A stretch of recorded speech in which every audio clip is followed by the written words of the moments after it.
Imagine a war so devastating that entire regions lost up to 1/3 of their population. Cities burned, famine spread, armies looted everything in their path. For 30 years, Europe tore itself apart in one of the most destructive conflicts in history, the 30 Years' War. What began as a religious dispute in the Holy Roman Empire turned into a continental struggle involving nearly every major European power. And by the time it ended in 1648, Europe would never be the same again. The war began in 1618, in what is now the Czech Republic. The Holy Roman Empire was deeply divided between Catholics and Protestants. Tensions had been building for decades after the Protestant Reformation. When the Catholic Habsburg emperor tried to limit Protestant rights in Bohemia, Protestant nobles revolted. In a dramatic act of rebellion known as the Defenestration of Prague, they threw 2 imperial officials out of a castle window. Miraculously, the officials survived, landing in a pile of manure. But the symbolic message was clear. Rebellion had begun. The first phase was largely a civil war inside the Holy Roman Empire. Protestant forces in Bohemia challenged the Catholic Emperor Ferdinand II. But in 1620, at the Battle of White Mountain, Catholic forces crushed the rebellion. Protestant leaders were executed. Lands were confiscated. Catholic power tightened. But the conflict didn't end. Denmark, a Protestant kingdom led by King Christian IV, entered the war to defend Protestant interests. However, Denmark faced the brilliant and ruthless Catholic general Albrecht von Wallenstein. Wallenstein built a massive mercenary army, not loyal to religion, but to profit. His forces devastated the countryside. By 1629, Denmark was defeated.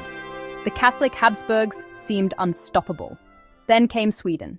In 1630, King Gustavus Adolphus of Sweden landed in northern Germany.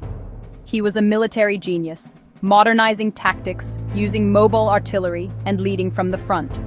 Sweden won major victories, including the Battle of Breitenfeld, restoring hope to Protestant forces. But in 1632, at the Battle of Lutzen, Gustavus Adolphus was killed in combat. Though Sweden remained in the war, his death changed its momentum. By now, the war was no longer just about religion. It had become a brutal struggle for political power. Here's where things get complicated. France was a Catholic country, but instead of supporting the Catholic Habsburgs, France entered the war on the Protestant side in 1635. Why? Because France feared being surrounded by powerful Habsburg territories in Spain and the Holy Roman Empire. Religion was no longer the main issue. Power was. The war expanded across Europe. Spain fought France, battles spread into Italy, and the Low Countries' armies marched back and forth through German lands. Germany became the main battlefield and suffered the most. The 30 Years' War was catastrophic. Mercenary armies lived off the land, looting villages, burning crops, and spreading disease.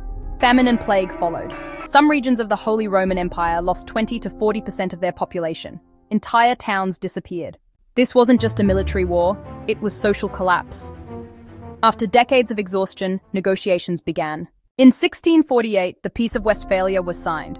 It reshaped Europe in major ways, recognized the sovereignty of states, weakened the Holy Roman Emperor, allowed rulers to choose their territory's religion, recognized Dutch and Swiss independence. Many historians consider this the beginning of the modern international system, where nations respect each other's borders and sovereignty. The 30 Years' War began as a religious conflict. It ended as a political revolution. It transformed diplomacy, redrew borders, and showed the devastating cost of ideological war. And its legacy still shapes Europe today. If you want more deep dives into the wars that changed the world, subscribe and stay curious. History is never just about the past. It explains the present.